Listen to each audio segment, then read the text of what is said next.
I absolutely love the sport of archery, as many people know listening to this show, and I'm ashamed to say that we have not had enough archers on this show to talk about the great sport of archery, and we're changing that today. For the second ever time, we are speaking to an Olympian from the sport of archery, represented Australia earlier this year in Paris, made his Olympic debut. And outside of making the Olympics, an esteemed career in the sport, we're talking Australian champion, Pacific Games medalist, and most importantly, a Bankstown Sporting Hall of Fame member, which he might be the very first member of that esteemed Hall of Fame to ever appear on this show. It's a pleasure to welcome to Off the Podium to learn more about his career and his sport, Peter Boukouvalas. Peter, first of all, welcome to Off the Podium. Yes, Ben. Thanks so much for having me. It's a pleasure, and I really am ashamed that I talk up archery so much, and you are literally the second archer I've had on this show. So I want to apologise to you and every archer out there on the planet that I love your sport to the point where apparently I'm ignoring you. So thank you for helping me change that today. No, that's all good, man. I mean, look, honestly, we're not exactly what you would call a popular sport. It's pretty niche. Like in Australia alone, we've got I think we've only got like 7,000 or 8,000 people registered with Archery Australia. So it's not exactly like there's a lot. Like I was talking to a mate of mine up in his area in northern Sydney. He's got for football signed up. There's about 15,000 people signed up to play soccer in his local area. Like forget New South Wales or Sydney or Australia. Like just his area is 15,000 meters. So we're not exactly a huge bunch. So that's okay. I won't hold it against you. I mean, now you make it seem like, between you and Taylor, divide that by 7,000. I'm not good at math, but like that's a significant proportion of the archers in this country versus, say, the swimmers, who I'm probably never going to get remotely close to even interviewing all of them. So that's a good way of putting it. I will also say to our video audience right now, Peter and I, we're matching. We're that close that apparently we just thought, like, let's wear the same outfits, right? So, may as well do it. Do you find yourself like, I don't know if this is just me because I'm an Olympic geek, but like I never still want to take this stuff off, Peter. Like I just want to wear it all the time. I'm in New York right now and I just want to walk down the street wearing it. I mean, do you like to just kind of wear it around the place, out and about? Like, whoops, here's my Olympic clothes. So it's weird. So I will wear it occasionally, although I try to avoid wearing it at work because work did a couple of pieces on me. And so like Sydney Trains, they put some stuff out. I try to avoid wearing it to work because then people are looking about, oh, you're that guy. And I'm like, no, I'm just the station master. Just please, it's all good. No, occasionally I'll wear it, but most of it is in the bag. Just because my girlfriend will look at me and be like, hey, you said you weren't going to wear that stuff when you came home. Stop wearing it and wear your normal clothes. So we get it. You're an Olympian. Just don't wear it all the time, Peter. Pretty much. That's exactly you can tell what I'm single because I don't have somebody in my ear doing that. So, let me write that down. Reason to get girlfriend. Stop wearing Olympic clothes. Okay. All right. I'll remember that. But archery, all jokes aside, I mean, really do love the sport. I know you and I had a great conversation at the Olympians dinner for New South Wales a couple of months back, and you were telling me a bit about your journey, what got you into the sport and everything along those lines. But I'd love for you to tell that for our listeners because it's an interesting journey, sort of how you got into the sport and this, I guess, very niche sport, as you touched on there in Australia. Yeah, I mean, my entry into the sport was pretty protracted, if you can call it that. So my first exposure to it was back in 2004, watching the archery competition at the Olympics on my grandparents' TV at their house. And pretty much from that point on, I saw the Aussie boys were shooting. And for me, it was like, oh, that looks really cool. It was like a 5-year-old kid. Like, wow, that looks cool. And there are other Australians on TV. Like, what more could you want? And it was just something I'd never seen before. And so fast forward to 2016, about 12 years later, and that was the year that I was able to get my first bow. And from that point on, I just sort of ran with it.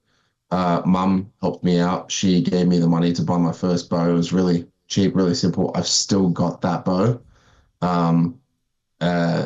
sitting in the wardrobe. And yeah, I met my first coach, Richie, who's still my coach now. We sort of went our separate ways for a while because we kind of had no choice and we had to. And then we sort of come back together post Paris. Um, yeah, and that's sort of how it took off.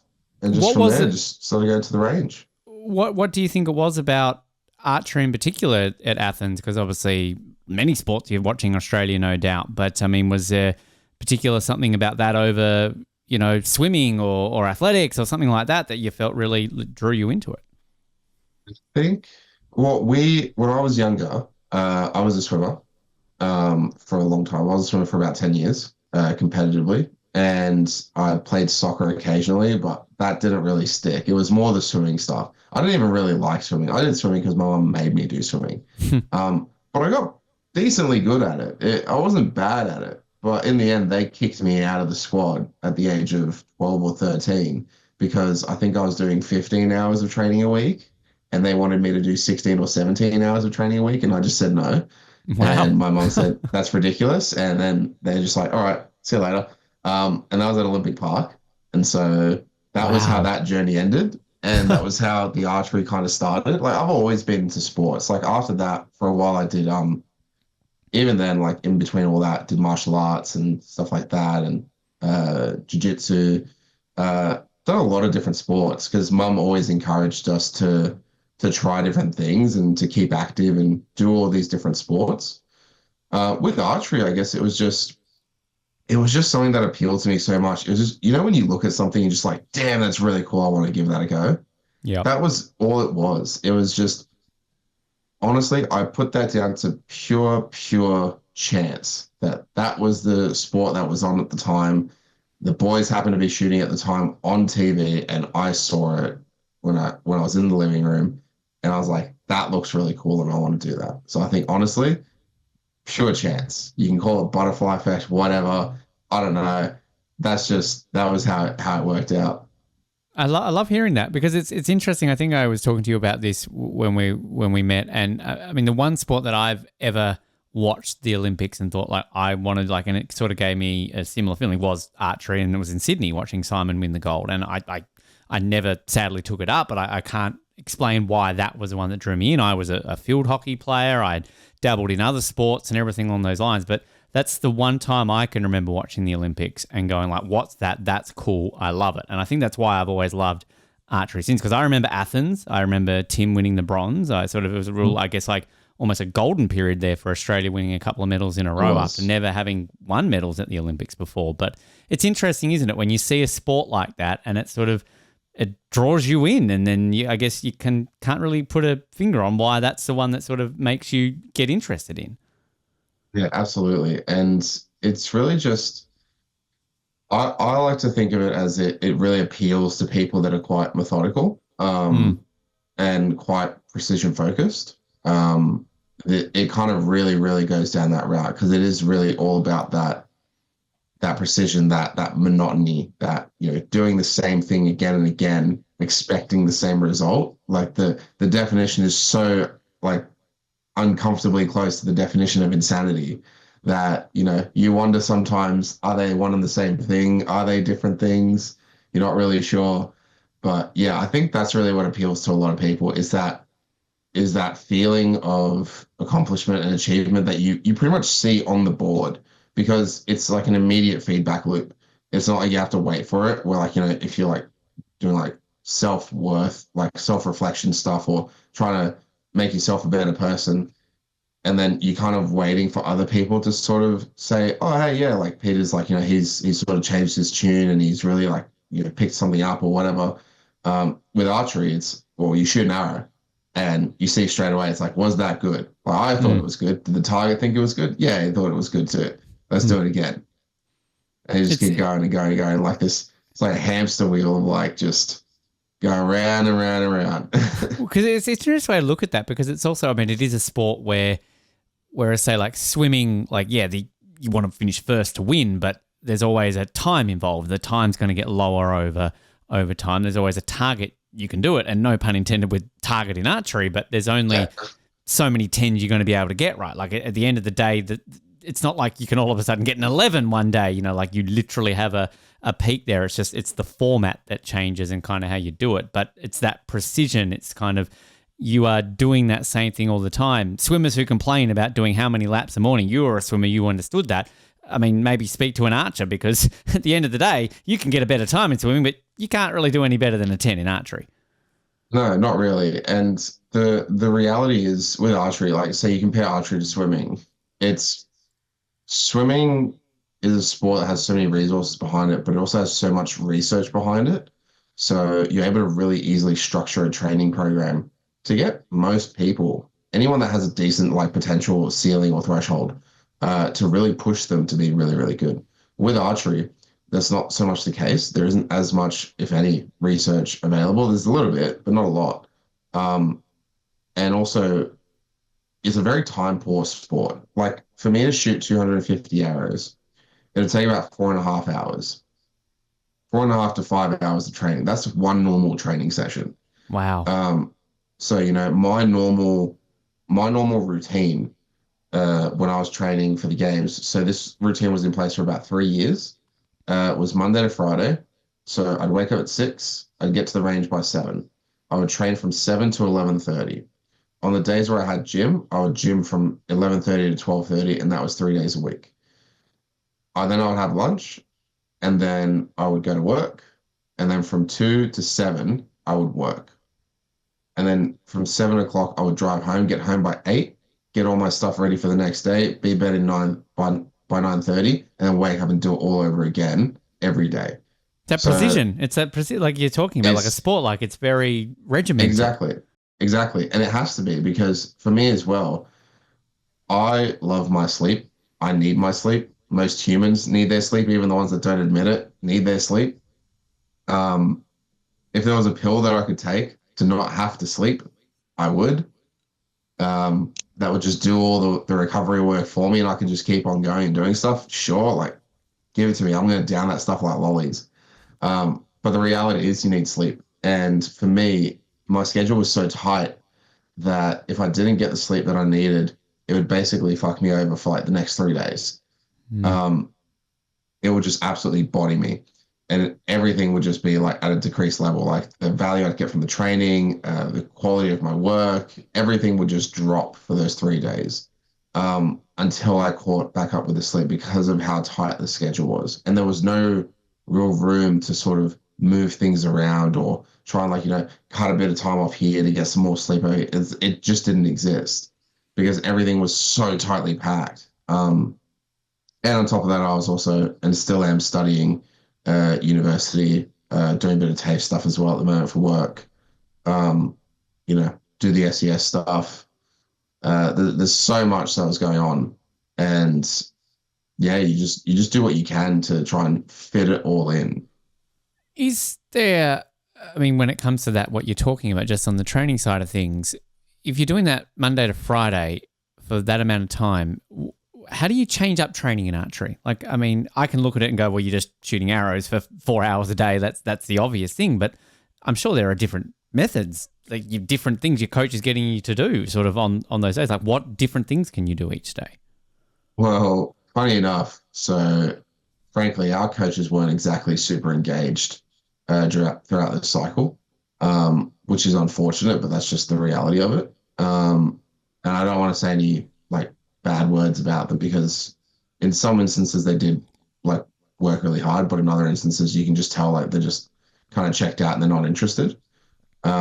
So for the most part, I wrote my own training plans. Like this is something that I don't seem to understand with archery is that for some reason archery coaches that I've spoken to seem so averse and so allergic to the idea of writing a training plan. I don't understand. Like I'm more than happy to give you a training schedule. Sure. And they're like, yep, you're coming on Monday and you'll do this. And I'm like, but that's the same for everyone else. They're like, yep, it's fine. And I go, but why?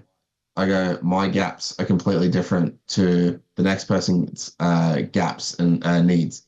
I go, the best thing to do is sit down, talk about and discuss what the gaps are, benchmark them, and then say, okay, we're going to do this mesocycle for like the next 6 to 8 weeks, and we're going to work on this stuff.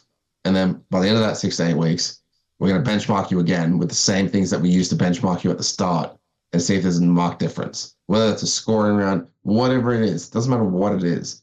Number of tens, consistency, group size. You can use so many different metrics that's not score. Um, but that doesn't happen. And I don't know why. So the reality is, all the training plans that I had, pretty much wrote them myself. And I learned a lot of that from my first coach, Richie. Where he was the one that taught me how to think critically and really like gather all the tools and bring them all together to be able to have that archery knowledge, to be able to like structure a training session, put together a training plan, and then through my own research as well. So yeah, it's kind of hard. But in terms of your question of mixing up the training, there's heaps of different things you can do. So like with swimming, you would have like your normal laps, and then you'd have like your kickboard and your fins and your skills and drills, which aren't often, but you still need to do. Um, Kicking drills, all that stuff. It's similar deal in archery. So you can isolate and focus on certain things. So you can just have like normal free shooting where you're just shooting and just practicing on just overall feel and just a general feel, because the goal is to get it as consistent as possible. That's essentially your goal. The more consistent you are, the tighter your group gets downrange. So there's that. You can do, there's something, I don't have it with me now, but there's something called a shot trainer. So it's literally a piece of webbing essentially that you tie around your arm, and that has a little string that comes through the inside of your hand that ties to your string, and you'll come up to full draw, and it's really, really short. So it's like maybe like once you let go, there's about this much. So you come in to full draw, click, like release, string will come out, and it'll stop like here.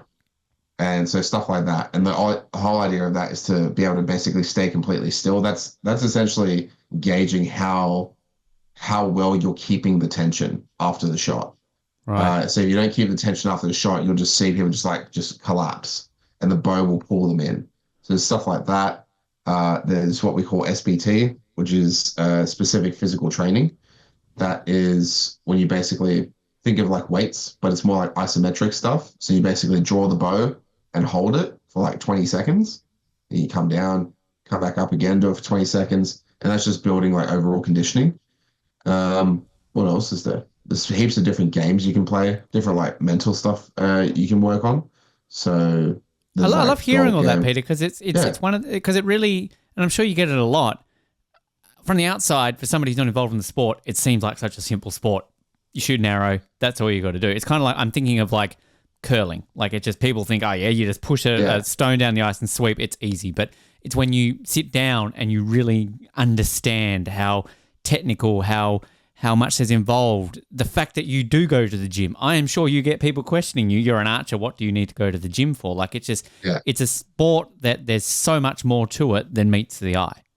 Yeah, and I think it's a funny comment that people make at times, like, oh, why do you need to go to the gym? Isn't like you just need strong arms, right? I'm like, well, not really. You need a strong back, but you can have noodle arms, but if your back's like Arnie, like you're good. You're gonna be go pumping all day.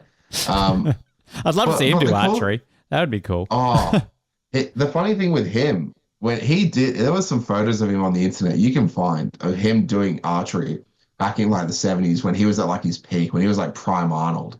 And you can see he can't even get into alignment properly, like this angle here. He can't even get into alignment properly because his bicep is so big. His arm basically stops here. He can't even bring Wow. it to his face. It's Wow. like, it's huge. And yeah, but the gym thing. So the idea behind that, and like so like the nutrition and all that stuff. Excuse me. It's the best place I look at is chess players. Chess players are relatively fit, especially the top guys. And you hear all of them, especially the world champ. They all say the same thing. And it's that, yeah, they need to be physically fit. They need to be like their cardio needs to be up really high and all that stuff. And you ask them why. They're like, well, your brain sucks up so much energy. It uses so much fuel, so much energy. It needs so much to support it. It's the same thing as having a huge graphics card in your computer, but having Mm. some shitty CPU from like the 90s. Like it's not going to work. Like you can have like the best graphics card ever, but if all your surrounding hardware is just garbage, you're not going to extract the most from it. And that's exactly why. So by keeping like a robust, healthy body, healthy uh regime, which I will give a caveat to, I don't believe what I did was healthy at all. And I don't think being an Olympic athlete is necessarily a healthy endeavor most of the time. Um, in that side of things, archery is such a mentally driven sport that you need to be fit for it because it's to support your brain. That's what it's for. It's all about supporting the brain to be able to perform the function that it needs to do. Because you're using a bucket load of energy mentally. Like if I go into a session and my goal is quality and consistency and like really, really focusing on this more than anything else, I'll do like 100 hours, like half the load I'll normally do. And I will come away from that session so mentally drained. Physically, I feel fine, but mentally, I'll come away so physically drained. I have to go and take a nap before work. Like Wow. I just can't focus. Like the last thing I want to be doing is managing trains and people on a busy train station while I'm just like in a zombie state. It's just not going to work. And Wow. so, yeah, it's really important to keep your physical fitness up for your brain more than anything else. I love hearing that. And that chess sort of comparison, that's fascinating. I've never thought about a chess player that way. So that's very, very interesting. Do you find it fun when you're at the gym and you've sort of got like, I don't know, real gym bros and stuff like that? And then, you know, maybe they get talking and you're an Olympian. Oh, what sport do you do, man? And you're like, archery. And that, you know, maybe they're, you know, giving you a bit of shit, but you're just like, fuck you, man. Like, look what I'm doing. I don't get much of that. We at the moment we're training a fair bit in the N-Swiss gym, the New South Wales Institute of Sport. But even in my normal gym, I'll normally go to the gym with my partner. So we'll go together and she'll do her stuff and I'll do my stuff. We'll do some stuff together. Great way to get her in the gym and also just get the work done. But no, most people don't recognize me, and that's not a bad thing. Unless you're wearing the uniform. Exactly. Unless you're wearing the uniform, then people look at you and like, who are you again? Oh, you're that archery guy? Oh, yeah, I remember you. What was your name again? I think I tried to pass that off. That was my excuse in Paris. If I was wearing the uniform and somebody was like, hey, are you an Olympian? I'd be like, yeah, I'm an archer. But it didn't really ever cross that way. You're basically an Olympian 2 times removed. Yeah, it's close enough. Kind of like the Kevin Bacon number, right? Like, you know, you kind of you get that way, you know. it's like a distant cousin. It's the same thing. I represented my country in media. That counts, doesn't it? Maybe. I have no idea. You're part of the team. You're part of the team. Exactly, part of the team, Peter. Thank you very much. I appreciate that. Everyone comes together to make it happen. Exactly. I got the invite to the dinner. That's enough for me. I got to sit at a table with actual Olympians. That works enough for me. I mean, when it came to you actually getting more involved in the sport, and going back to your point about there's not a lot of archers in Australia, how hard is it to get involved archery? Like, I mean, do you just look in the phone book, look on the internet? Do you get a connection? How do you even get involved in the sport? It's actually surprisingly easy. You just look up for your local archery club. And funny enough, there's actually quite a few. So especially on the Eastern Seaboard, there's quite a few. So in Sydney, there's my club, there's Northern Archers, Liverpool, who else? Penrith. So my club is Sydney Olympic Park Archers. So just there alone, there's like 4 clubs in Sydney. Like you can find a club. It's there. It's so easy to join and it's so easy to get started. Because now I need to caveat this. You should not shoot in your backyard, but you can start by shooting in your backyard, which is what I did. But legally, you should have insurance for it. I don't want to get sued for anyone shooting in their backyard. And a very big backyard with maybe not somebody over your back fence, I'm guessing. Yeah, you know, be safe. You know, when I did it, I set up like a plywood backstop that was about 12 mil thick, and my arrows would like punch through it if I missed. And then sort of hang in the board. So be very careful if you're going to do it. Probably just go to your nearest archery tell your range. Neighbours as well. Maybe say, hey, I'm taking up archery. I'm not just shooting at you for any, reason or anything. Yeah. Let them know so that they're not like, what the hell is that banging noise? They're like, oh my God, that's an arrow. Run. Yeah. So it's so easy to get into. And frankly, it's cheaper than most other sports.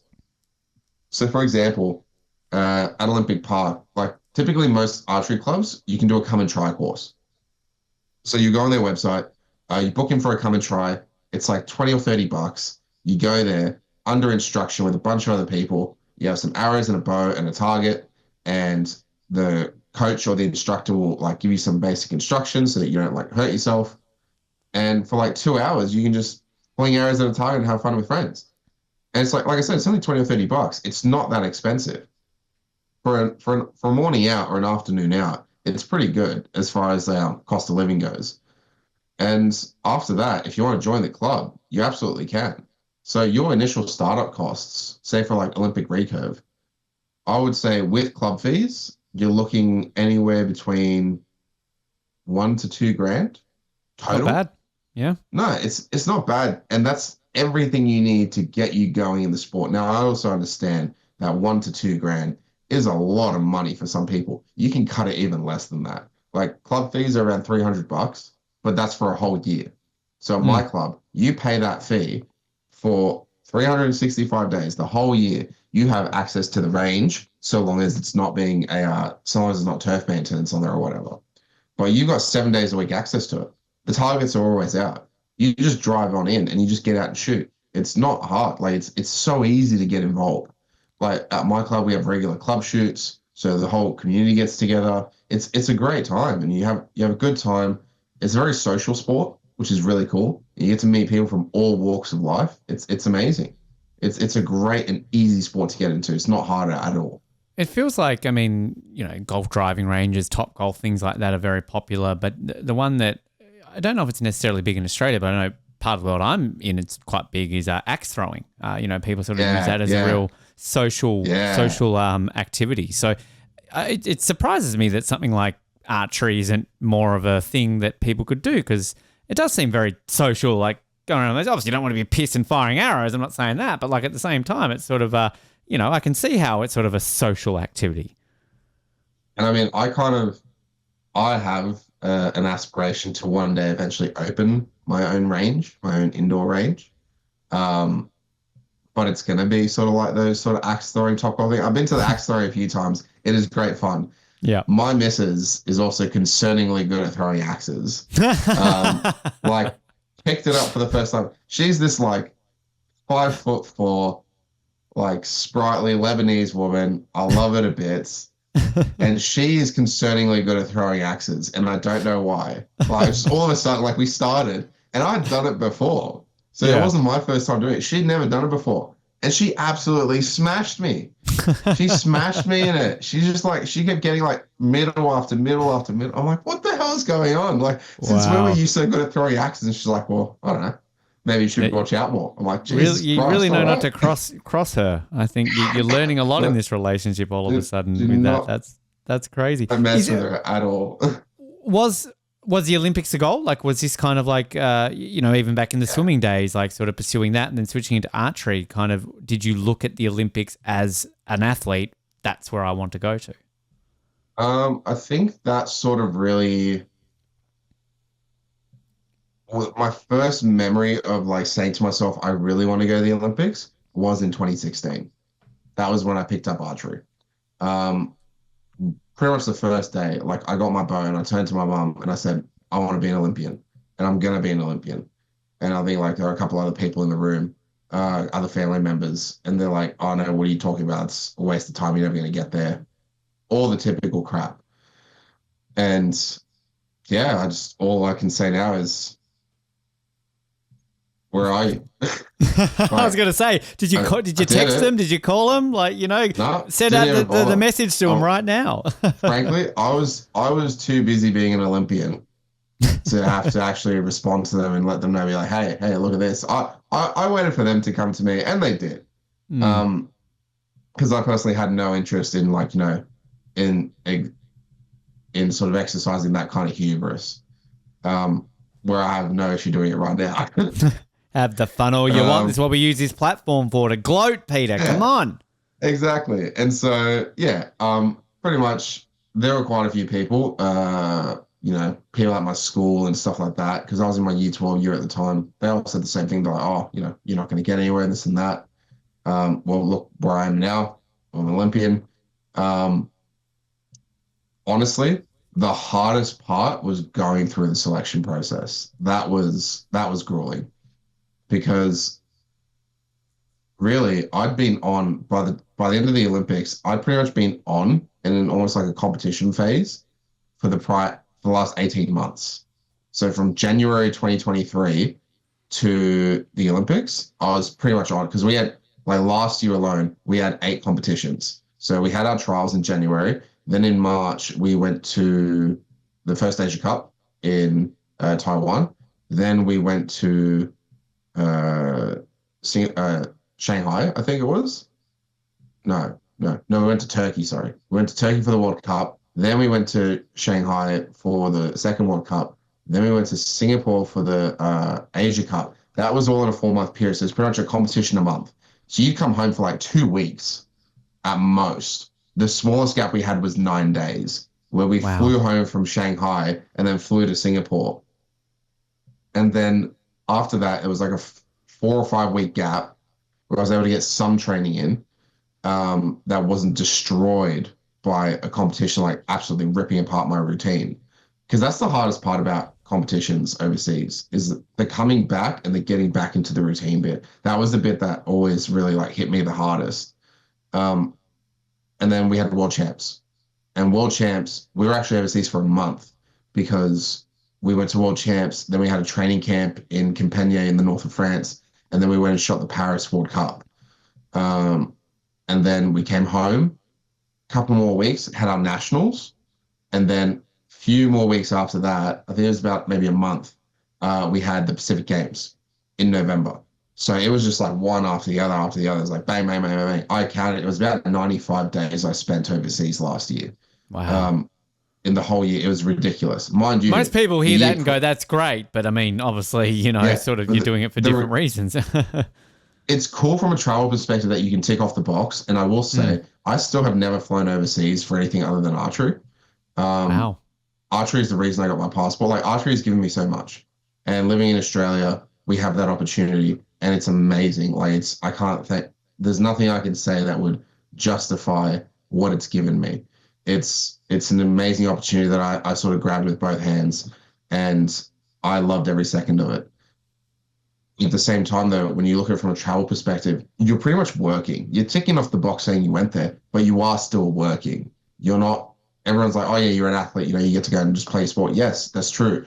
But you are still working pretty much. You're in a more of a working mindset than you are in a relaxed Mai Tai on the beach sort of, chilling kind of vibe. So we had all those competitions. And the year prior was my first ever long haul flight to Turkey and we had 2 competitions. So I went from 2 competitions the year prior to 8 in 2023. And then 2024 rolls around. So we came back from Pacific Games like November, mid-November. January was our trials for the Olympics. Wow. So there was no stopping. It just kept rolling one after the other, on and on and on. January was where it really started because Pacific Games, Australia won the mixed team spot. For the Olympics. So one man, one woman. And that was what we ended up with. We never ended up winning more than that. We tried to, but it didn't work out. January, our trials. Top 4 were to be selected. I scraped in because I was struggling at that point. I scraped into 4th place. Like it was literally the last day between me and another guy. He's actually another former Olympian. And basically that morning I woke up and I'm like, I'm going to kill him. Like, I don't care. Like, I'm going to freaking kill this guy. Love him to bits, but nah, fuck it. I'm going to kill him. If he tries to freaking beat me, I'm going to kill him. And that's what I'm going to do. And I just went out there and I absolutely smashed him score-wise. And I was in a 4-point deficit. I was in 5th place going into the last competition. He was in 4th. There was a 4-point gap between me and him. And I turned that into a 20-point advantage for me over Wow. one day of shooting. Wow. Yeah, I really pulled it out that day. Barely scraped in. And then that meant that I was in the shadow squad. So all 4 And this people. is still January, just to clarify. So This is still the January. beginning. Right, This is okay. still January. We haven't Still even the beginning gotten of to the the rest of year. it yet. Still the beginning. There's 4 people in the squad now. 4 men, 4 women. Those groups, we traveled to the first 2 tournaments. So our selection was then moved to the overseas portion, which was the 4 tournaments that would precede the Olympics. So that was World Cup 1 and 2. So World Cup in Shanghai, World Cup in Korea, World Cup in Turkey, and final qualifying tournament in Turkey. Those two were they were paired up. We were in Turkey for about 2 weeks. So that sort of ended up being the same place, same venue, just arguably 2 different tournaments. And we went off our average. So highest our average essentially ranks first. And went through all that, and I shot really, really well in the first 3 tournaments. Like, you couldn't touch me. I was shooting so well. I was pumping. And then I had a few issues with technique that my coach didn't pick up on and that she actually made me do. And I've said all this to her face, so I don't really care. Afterwards, and I'm like, well, why the hell didn't you pick up on that? It's so simple. Like, I went home and someone else picked up on in 5 seconds that it was wrong. So it started giving me like a shoulder aggravation, like a bicep tendon aggravation. And that made my shooting more difficult. So I shot really, really well for the first 3. And I didn't shoot that great in the last one. But the person that was like following me, Ryan, he didn't shoot so great in the first 3, but he shot really, really well in the last one. And I put together a whole spreadsheet after Shanghai that tracked my averages and my 2 teammates' averages. And that was because Archery Australia wouldn't actually share the working out with us. They would only share the final number with us. So I was basically doing my own calculations and made my own spreadsheet to essentially hold them to account to make sure that what they were doing was correct, because they weren't sharing with us. I'm like, this doesn't make sense. Why can't you share the working out with us? No, you don't get to see those numbers. You just get the final number. You don't need to see that. I'm like, no, that's bullshit. I need to see what numbers you're using. Particularly if you can so easily work them out yourself, like without them well, dude, like I can do this myself, but you should be doing this for me. Like, it took me, I think, 10 minutes to put together a spreadsheet that literally calculated everything based on the calculation system the selection document used. 10 minutes. It took 10 minutes. That's crazy. To put together a spreadsheet. And so from there, we shot the first tournament. I ranked first. Happy days. Second tournament, ranked first. Happy days. Third tournament, not as good, but still decent. Ranked first. Happy days. Last tournament, bottled it. Well, can't really say I bottled it. I just missed out on the cut by 2 points, which was unfortunate. And so Ryan went on to shoot, and I had all the numbers already. And the thing is, he shot so well in that tournament that it was looking very much like he was going to actually overtake me. And because we only had 1 spot at the time, and FQT had already happened, that was it. Australia had 1 male, 1 female spot, and that was it. And even though he shot poorly in the first 3 tournaments, because he shot so well in the first one, his average was so low. His arrow count was so low because I had shot so many more arrows than him because I progressed further in the competition. His average was so much more volatile than mine. So he could have one absolute like doozy of a day and it just like shoot his arrow average up through the roof. And that's how the system worked, which I have my reservations about, and I've already given my feedback, which is frankly the system was rubbish. And other people say, oh, but you benefited from it. I'm like, no, I didn't. I almost got absolutely kiboshed by it. Like, you know, it did not benefit me in that sense. It very much worked against me because I had so many more arrows, because I'd shot so much better, like in terms of like progressing further into the competition. But the system didn't give a shit about that. All it cared about was what's your arrow score, what's your average, what's your arrow numbers. There's your average. That's it. And so going to the last day, I'm watching him shoot, and the day before, I sort of like kind of almost threw my hands up and I was like, nah. I called my coach. I was like, fuck this. This is done. Screw that. I'm selling my bows, getting rid of it, throw it all in the bin. I'm going on holidays. This is done. That's it. What's the point of it all? And then the next morning I wake up and I go, nah, fuck it. If I'm going to do anything today, I'm just going to manifest. And I called like everyone I knew. I called my coach. I called my girlfriend, everyone. I was like, I don't care what you're doing today. Just manifest, pray, whatever. I need you to ask the universe for this. I need as many people doing this as possible. And so went out to the range and I already put the numbers together and I estimated what Ryan needed to overtake me. And I'm watching him shoot the mixed teams. and his last arrow shoots a 6. I was like, holy shit, that puts me in a better position. Like this could actually happen now, because he didn't need high scores to actually get through. What he needed is actually quite reasonable, and for an archer of his caliber, not difficult to achieve.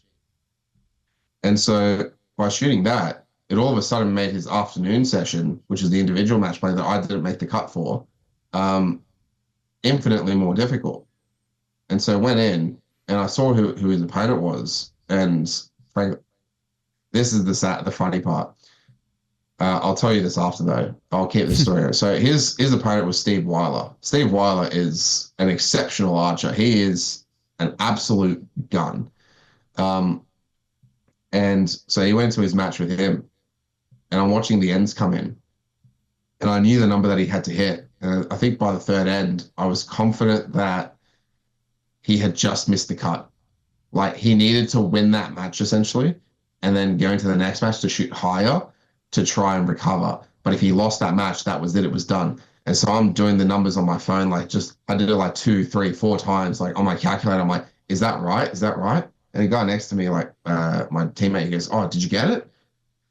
And then I realized I had it after he shot his last arrow, and I just sort of dropped my phone. I was like, all right, that was... You're going to the Olympics. It was the most relief I'd felt in a long time. I felt like all these chains had sort of just broken off. And that was the moment when I realized I had it.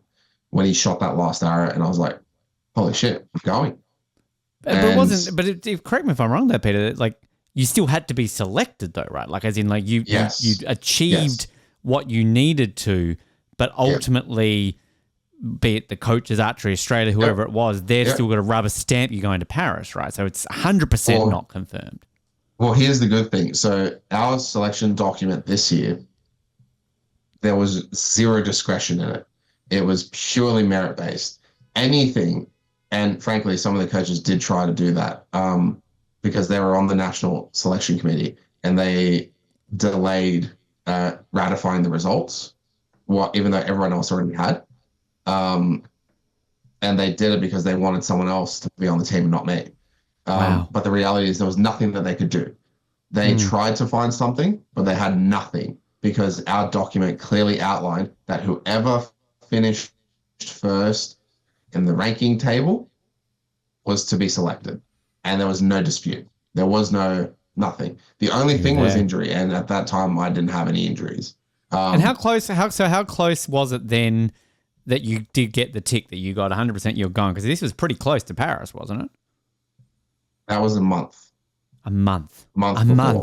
Wow. 22nd of June was the day that Ryan shot the last arrows, and that was the day when I realized it was done. 5th of July was the announcement date. Wow. And the 18th of July, we were on the plane. And because you got to realize, for people maybe at home who forget, is that you also start your competition a day before the open. So you are one of the early sports that starts, because you got the ranking round obviously the day before. So you've got even less time than just looking at the opening ceremony, right? Yep.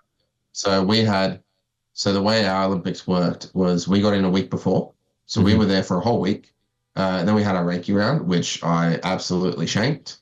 And I think I've reflected on it now, and I can attribute multiple reasons to why that happened. And I know why it happened, which is, I guess, comforting and annoying at the same time. But that's just the way life goes sometimes. That is sport. You can't run from it. You can't hide from it. That's sport. Sometimes the thing you work to the most, you get there, and then you try and do your best, and you just get absolutely kiboshed by it. And you're like, well, shit. What are you going to do? Because you just get unlucky, or something happens that it just doesn't work in your favor.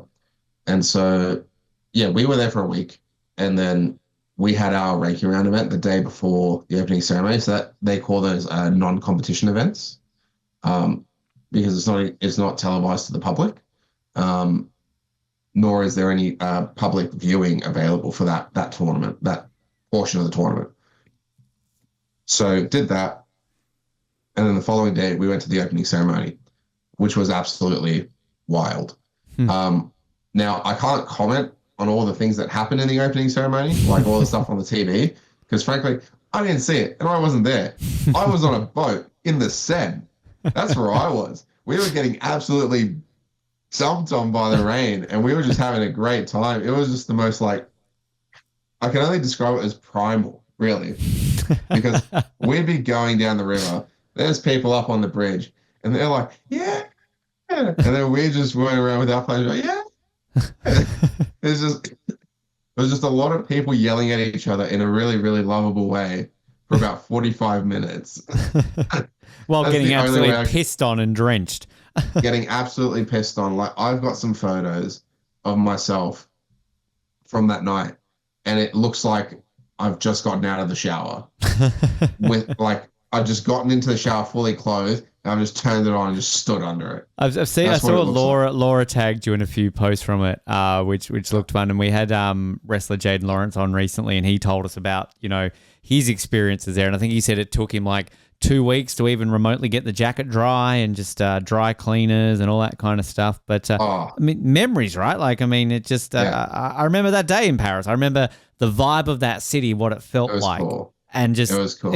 It almost, in reflection, was a good thing that it rained, because it just added to this occasion that they were doing this unique opening ceremony, and it just added to it. I think it was really cool because there was a lot of people that criticized the opening ceremony, and they questioned whether or not it would be a good idea to do it on boats instead of just in the stadium like normal. And I think that having done an opening ceremony in a stadium, I mean, say stadium, the little one in the Solomon Islands that was built for them, there is something different about walking into a stadium versus being on a boat. It's cool being on a boat. It's different, but I don't think anything beats that stadium because you can see everyone around you. Everyone gets to see you, and you get to see everyone. And so I think it was a really cool idea. Really, it was well executed, and they proved that they could do it. Because I think the biggest issue was everyone kept saying, "Oh no, they're not going to be able to do it." You know, the athletes are going to be out until like 5 a.m. in the morning, which it didn't happen because they had the buses to get people out of there, and they all worked really well. Like the French did a great job putting on a show for everyone. So, you know, huge kudos to them. Like they did an amazing job. But yeah, I think there's just something different about a stadium when you see everyone. You see like 90,000 people all cheering for you. Yeah, and your country. Like, you know, you hear Australia get announced, you walk out, and everyone just freaking loses their mind. Well, this is that's always been my biggest question. I think when we're going to get athletes on from Paris, it's kind of getting that different perspective, because it was a TV event. I mean, generally a ceremony is made for TV, no matter whether it's in a stadium or not. But I mean, this was very much a television event, and it's sort of, we definitely on this show, like, yeah, we feel for the athletes, because it's sort of, as great of an experience that is, completely agree with you. You get to walk out into that stadium and really get to experience. And let's be honest, we haven't really had that since Rio, because obviously Tokyo was an empty stadium. You know, Paris is a very unique one. We're going to have a unique LA Games because they're technically having their ceremonies in 2 stadiums, but it's still going to be almost back to the traditional norm. So let's hope by Brisbane, if we've got a fucking stadium to host the damn things in, we can have one stadium, one normality, and for the first time at that point in, 16 years, a normal opening ceremony, right? I think all I want from the Brisbane, I've seen a lot of stuff circulating around the Brisbane Games, and all I want to see is people sort of putting the partisanship aside and actually just looking at what's best for Queenslanders. Like, now, just to clarify, I live in Sydney. I'm a Sydney boy through and through. But for Queenslanders, I want people to just sort of put the politics aside and be like, okay, plan legacy, like plan from the back. Start from, like, plan from the end and come back. It's like, okay, well, what would Queenslanders use? What do they need? A new stadium. I've spoken to so many people that they're like, we need a new stadium. The Gabba is like old as shit and it's small. Like Suncorp is also small and old. It's like, I'm from Tasmania and we're about to have a newer stadium than Brisbane. That just doesn't seem right. So yeah, it's like they need a new stadium. They need a new sporting precinct that they just don't have. So they need a new stadium. And I just want some cohesion on this. Like, okay, yes, there's always going to be the butting heads. That's going to happen without a doubt. But I'd like to see just some like, camaraderie amongst the politicians that are planning this shit. Completely agree. Yeah, we got Which the new I know guy is in not now, going to right? And happen. he's doing the 100-day. Oh, yeah, it's a whole. I Oh, mean, I man. think Look, at the end of the honestly, day, they've had an extra however many years. Usually get 7. They've had yeah, an extra 4 years on top of that. So I I think think they've they've had just like used 11 years so far. yeah, they've used the last 4 years to just fart ass around and whatever, and they go, oh shit, we've got 7 years to go. Normal period of what an Olympics usually has. So, and particularly because it was so close to Sydney, and we've all got the memories of what Sydney did for this country, and just the memories Yeah. that we have from that. So yeah, But even now, it's like you look at Olympic Park and it's Mm. like 24 years on, that precinct, that stadium is still used. We just had Coldplay here because I worked at Olympic Park at the station during Coldplay, and we managed to move a record 46,000 people in one night in an hour. wow. In It's 1 hour, we shifted 46,000 people from Olympic Park to wherever else they needed to go. It's By an train. like I'm always impressed by how that all gets done, and the thing that always like amazes me is that, I mean, I sort of lived in Sydney enough, and I went out to that precinct enough that I would still be just in awe of the facilities, and there's the cauldron, there's all this sort of stuff. But like when they were talking about knocking it down a few years ago and redoing it, it's like when this thing's barely like 20. We're not America where they have to build a stadium every 20 years. Like that Olympic Stadium is still top-notch condition in my eyes. There is nothing wrong with it. Yeah. The fact that they can host the reality is it wasn't getting the use because the previous government put in this garbage law of capping concerts in Sydney to 4 per year. And then the current government that's in looked at that and said, that's shit. Let's get rid of it. Now we've had Taylor Swift, Olivia Rodrigo, Coldplay. Gonna have Luke Combs next year that I'm going to, which is gonna be freaking awesome. Like all these things, and it's like, not everyone's for the nightlife. I like my quiet nights, but I also know that so many people love having a nightlife and going out at night and having a great time with their friends. It's important. It's needed. You can't just absolutely destroy it. And those events too. Like I remember during the Women's World Cup, I remember on the night of the final there was a guy literally dressed in full Sydney 2000 volunteer uniform. He was a volunteer in Sydney 2000, an older gentleman. And I had a great conversation with him, and he was just like, this is reminding me of 23 years ago during the Sydney Olympics. Like I've not seen it like this. And this was ultimately after the Matildas had been eliminated, of course, but just that vibe, that feeling. Yeah. It was it's a great precinct out there. I did really become a bit of a Sydney sider though, Peter, when I would complain about the time it took to get out there. I remember when I used to visit the city and go, oh, this doesn't take that long. What are you talking about? But when you live there, you're like, fuck, I've got to go out to Homebush. So I became... It's so much better now, though. It's so much better now. The new M4 tunnel that's been opened up, so up near Alexandria and near St. Peter's where I work. So now I can get from Olympic Park to my work, so from Homebush to essentially Sydney Newtown in 18 minutes. Breeze. That's perfect. It's freaking great. It is great. It's so Mate, good. I've been in New York for a month now, and I'm already complaining about which hockey game I'm going to because, it's all out in Long Island. The train ticket's more expensive than the ticket to the game itself. So, it's... what? How the hell does that work?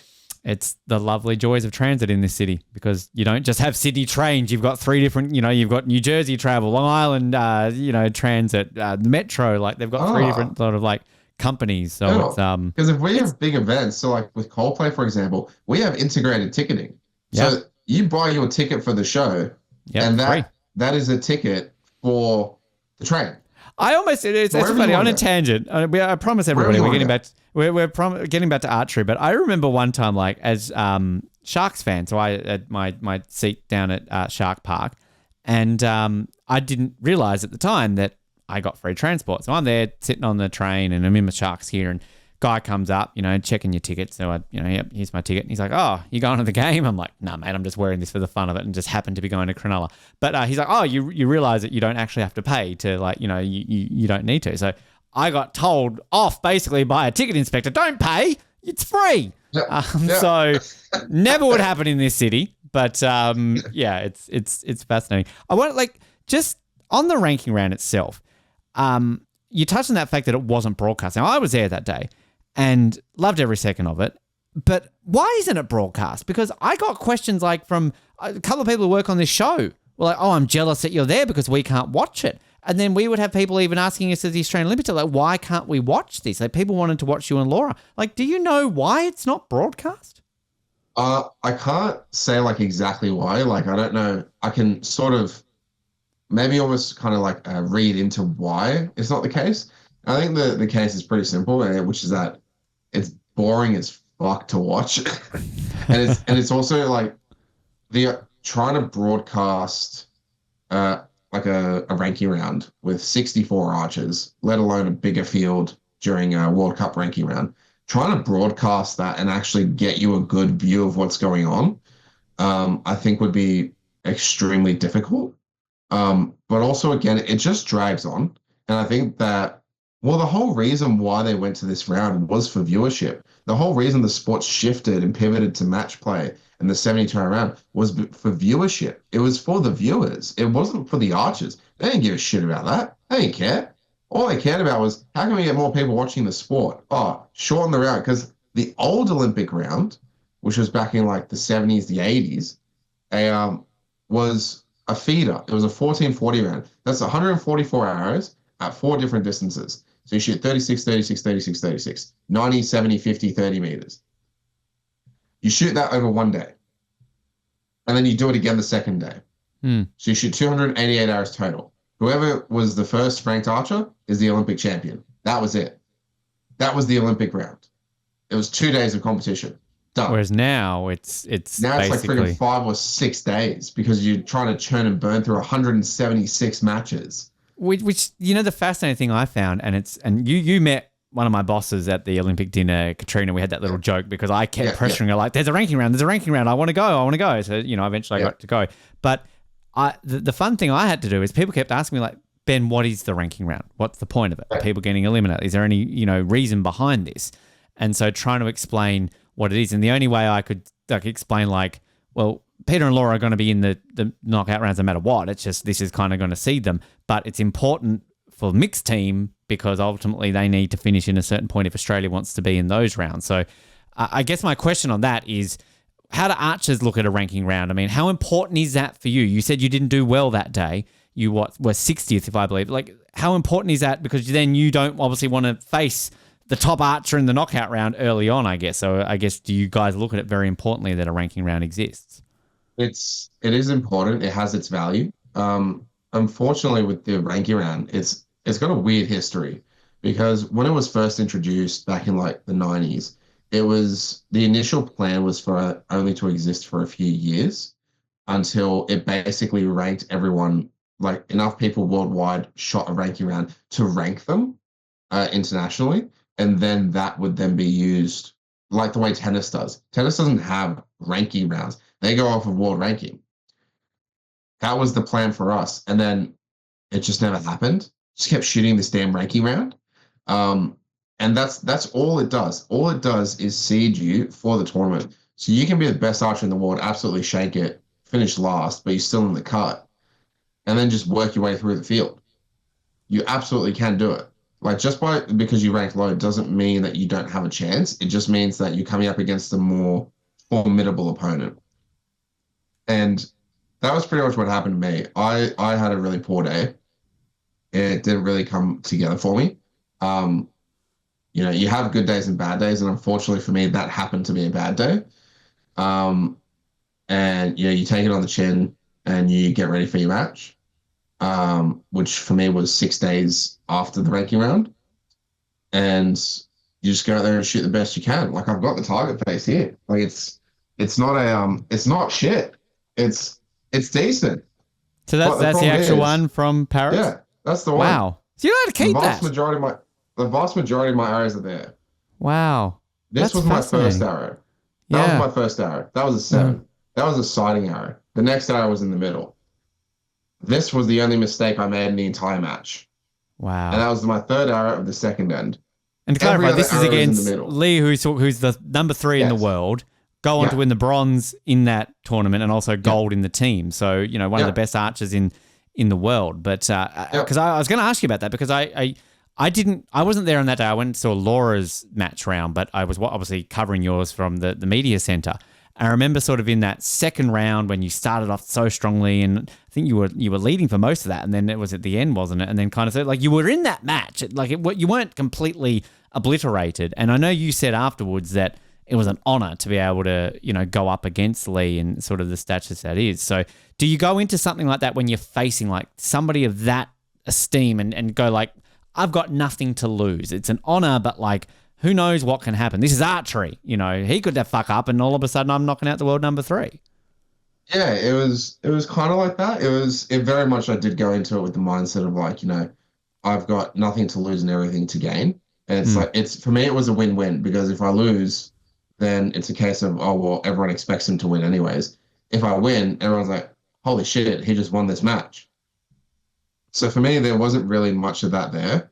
But the weird thing for me is every single time I've found myself in a situation like that, like the finals type match play, it always, my focus tends to become so singular, and it just sort of like zones in, and I can just focus on my shooting so well and really just like get everything going. Like we were in the waiting room before our match was to start, and they've got screens inside the waiting room so you can see the current match that's going on. And I was just watching that to sort of get an idea as to what was going on with the conditions outside, because you can't see anything from out there. And I'm completely calm, like completely calm. And so then what ends up happening is we go outside, go out, drop the bows, go out to the line, wave, get introduced to everyone, grab my bow, step up to the line, Lee's shooting first. And then the moment I step on the line and the buzzer starts, I just felt this like rush of adrenaline come through my arms. Mentally, completely calm throughout the entire match. Physically, there was more adrenaline in my body than I'd ever felt before. Wow. But it was fine because mentally I was still calm. So even though there was a physiological response, I was still good.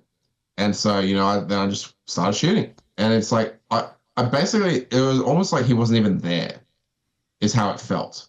Like I was so focused on what I was doing and just making sure that I was doing the right thing again and again, that basically everything else just sort of faded away.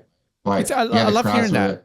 Because I sorry to interrupt, but I remember talking to Laura when she lost, and because she was up against the French archer, and obviously the crowd rabidly behind the French archer. But she told me that like she used that and was able to kind of visualize that as almost they're supporting her. So it's kind of almost like she's in another world there where, despite the fact that they're very much against her because she's not French, she kind of almost pictures that. So it's kind of hearing that you say that, it's sort of like you've got this all of a sudden, boom, adrenaline's hit me. You take yourself into that zone. You kind of ignore that he's there. Like that all obviously goes back for both of you into that real mental aspect of the sport that you can kind of put yourself in that zone. No, absolutely. Yeah. And so for me, it was everything sort of just like kind of faded. You can hear the crowd and stuff like that, but it's just noise. It doesn't even mean anything at that point. And, hearing the commentator calling out the numbers, whatever, none of it mattered for me. It just all faded into like nothing else. It was just me and the bow, and I was just shooting. I was focused on making sure that my shots were as consistent as possible. And overall, I felt like I shot really, really well. But obviously you make one mistake and that's it. It's not enough. And you get knocked out and you move off. Next match starts and that's it. That's your Olympics over.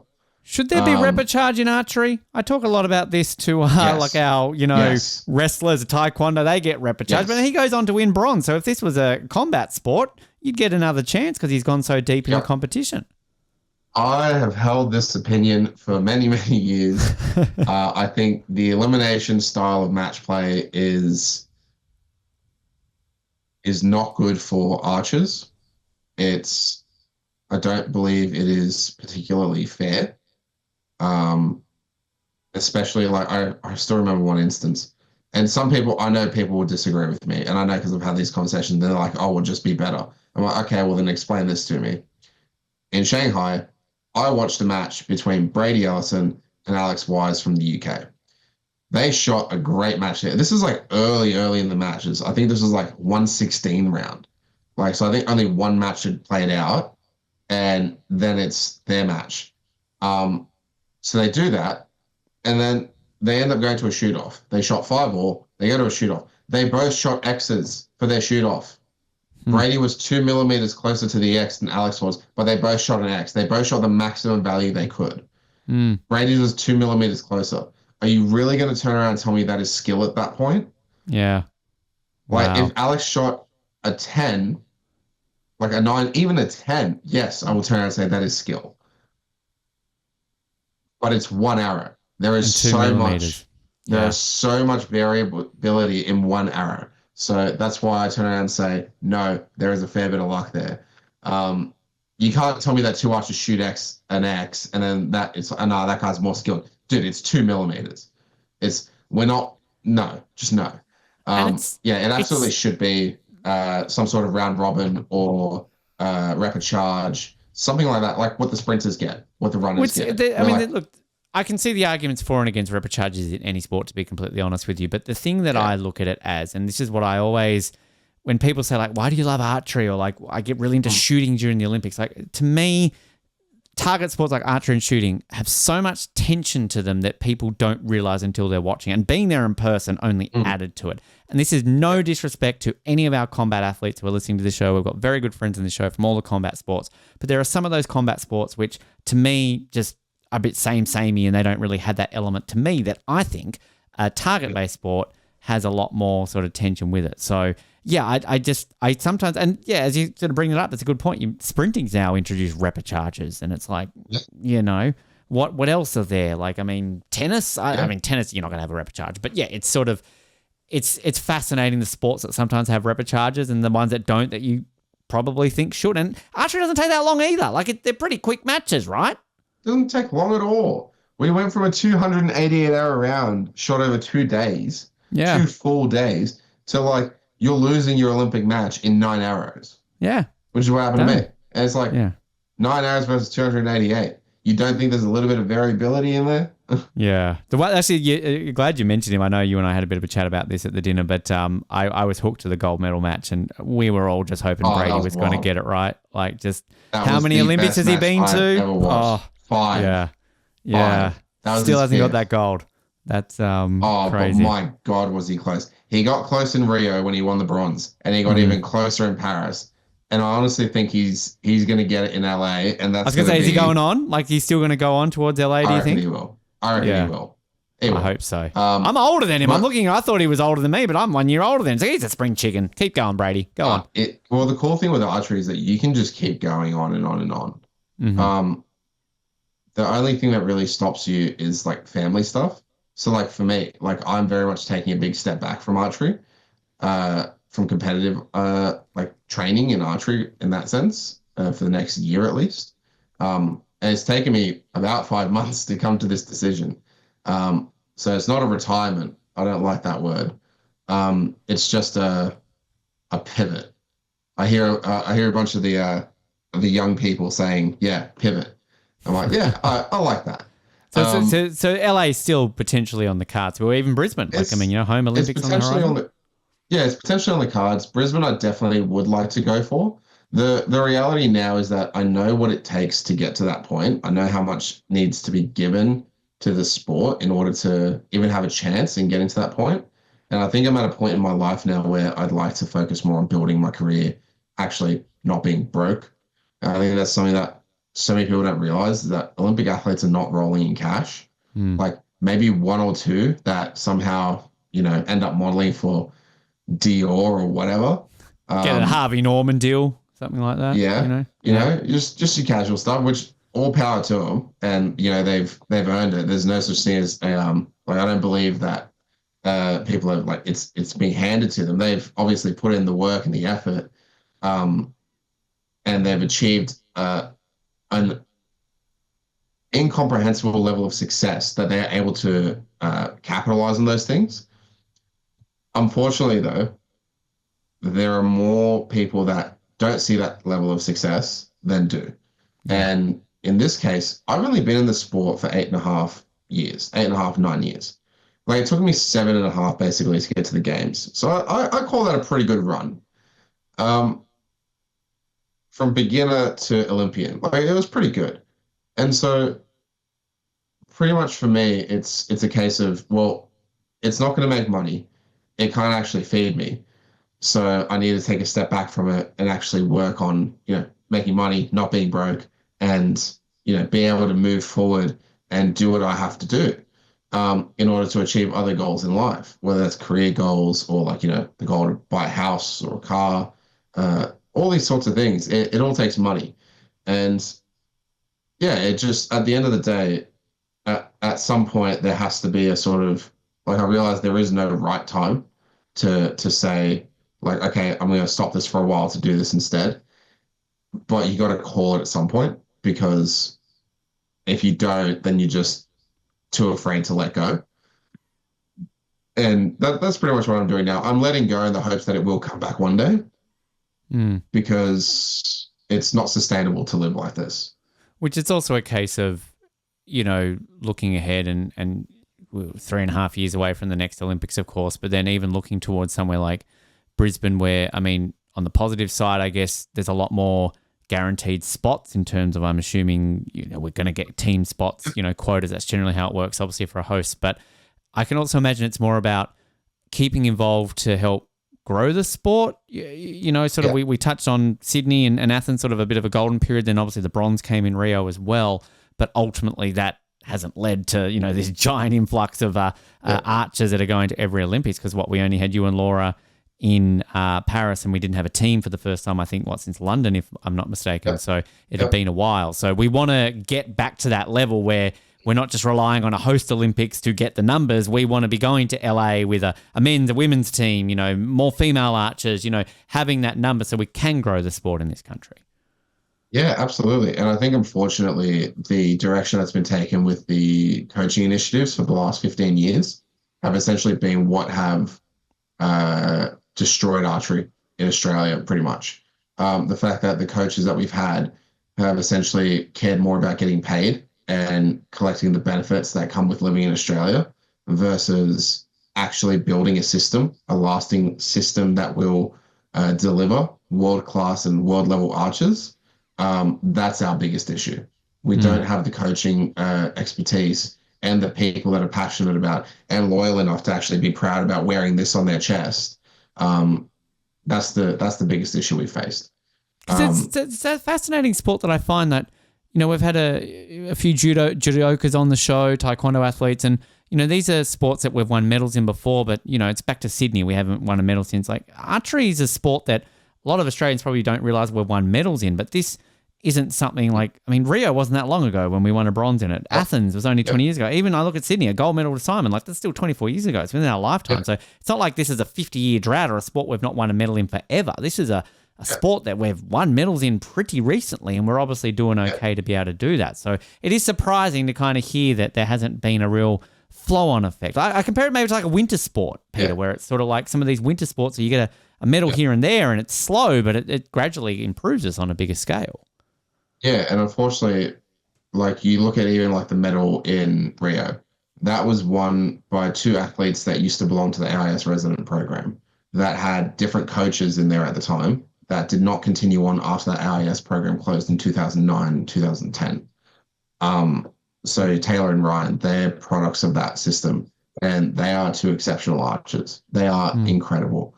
The reality is they're a product of that system. And then they were teamed up with Alec Potts, who trained on his own. He did not come from an institute, from the institute. And he achieved like exceptionally high levels. He was crushing it. He was smashing it. And that's how they were able to win that bronze medal. Those boys came together so well that they were able to really, really smash it and do well. But that's just the reality of sports sometimes, is that people care more about getting paid and keeping their job than they do about actually doing their job, which I know sounds counterintuitive, because like, well, if you care about keeping your job, wouldn't you just do your job? It's like, yeah, but if you can just do the absolute bare minimum without the risk and to be able to say, and just blame like lack of results on something else, then that's what they'll do. And that's pretty much what happens, which is really unfortunate, because then everyone else suffers as a result. Well, I'm hoping we the can change level it of because we archery need drops. more arch. We need more archers. That's all I'm saying. And I'm 37, nearly 38. I'm saying right now I could start tomorrow and give myself 8 years. Brisbane, I don't know. Absolutely. So there's no age limit in archery. I'm going to see if I can find it real quick and find out how old this guy was in the 2008 Olympics. Okay. So we had an Olympian that went for archery. Let's see. I know Archery when Olympics. Gina Davis went for Sydney, I mean, she wasn't exactly young when Gina Davis gave it a crack. So, Yeah. So we had a guy named Michael Nare back Okay. in 2008, and he was pretty old at the time. He was not young. Let me see if I can find his age. I hope you don't So turn he around and was say he's born only in like 37. 1970. He was In born in 1970. 1970. So he was 38. Okay, so I'm nearly 38, but I guess the thing is, how long had he been doing it before? Like, did he just pick up Not a long. bow? Okay, all right. Not That's long. what He did I it need for to hear, like- Peter. I think he did it for like 6 or 8 years. Okay. Right. It was very similar to me in terms of the amount of time he took. He did go through the Australian Institute of Sport. Mhm. So he was a part of that program, but he did not take long to do it. He worked through it pretty quick. I want to just say never say never. Like, I mean, again, I always say use never. Andrew Hoy as the benchmark in his 60s in Tokyo, winning some Olympic medals, and he's still trying to go for Paris, and he's still not retired as far as I know. I still think he's trying to go for LA and Brisbane, and he's going to be in his 70s. I know equestrian and archery, different, but, Now, I'm going to put my tinfoil hat on, and I'm going to say conspiracy theory. Okay. I'm pretty sure they didn't select Andrew, and they picked someone else over him. Not because he wasn't better, but because of other extenuating circumstances or age or something like that. He Do you think was there's actually ageism? supposed to go. You think there's ageism 100%. involved there? They probably looked at it and thought, dude, you've gone to like a bajillion Olympics. Give someone else a chance. I'm That's like, but then you said Shane. He was like 51. I fit into that. We had Mary Hannah on the show, and obviously she was an alternate, but she was gunning for her 8th or 9th Olympics as well, and we'd sort of she's Australia's oldest ever Olympian. So when we had her on the show, we said like, hey, you go to LA, you could become the oldest Olympian ever. So there's another conspiracy. Maybe they're holding out on Andrew to like save him for LA and Brisbane, so we can hold that record as oldest Olympian of all time. I don't know, but I can't remember his name. It's like Ian something. I can't remember his name. He's Canadian. He's like the most capped Olympian. He's like at like 10 Olympics or something like that. He was also equestrian. Yep. It's Ian something. They stick around, those riders, don't they? Like they do. They just ride a horse for a little bit. They can do it for so long, and it's the same as archery. Yeah. And it's just the way the sport is. It's not like super wear and tear on your joints. You can like put the poundage up or down. You can fit the bow to you. And I'm liking this. Just works. I'm liking it. You're giving me inspiration here, Peter, that I can pick up a bow, and within 8 years, I could be wearing this for real, right? Like, not just absolutely. Going in the media side of things. Very very inspirational. Peter, it is Ian Miller. Ian Miller. Ian Miller. Okay. That's his name. Ian Miller, Canadian equestrian rider. Well, we're co-Canadian Australian on this show. Maybe we need to get Ian on to kind of get these trade secrets of going on to that. Get him on here. If people want to follow your journey outside of what we've talked about today, social media, Instagram, are you on TikTok, anything? Like, can people sort of follow you to stay up to date with what you're up to? Yeah, so I'm on Instagram, Peter Boukouvalas archery. So that's my Instagram handle. Not always super frequent on there, but I do put stuff up there occasionally. That's pretty much the only thing that I use. But yeah, other than that, just get out to your local club. Like, do a search for archery clubs in your local area and just go out there and give it a go. Pick up a bow and give it a go. There's your slogan, Archery Australia. Pick up a bow and give it a go. Easy. That's it. It's like get out there. Just get out there and have fun. Take a couple of mates. Have fun. Don't in your backyard. Just careful in your backyard, though. yeah. Just don't shoot your neighbour's puppy. Please don't do that. Please, for the love of God, don't do that. Keep an eye on that. Peter, mate, it has been an absolute pleasure to get you on and learn about your career and the sport. Again, at the very beginning, as I said, we need to get more archers on this show because it is a sport that I sincerely do love. But we appreciate your time and we'll do it again. We'll get you back on and see how we're going in the lead up to LA, Brisbane, and beyond. Yeah, absolutely. Thank you so much for having me, Ben. I had a great time with this chat.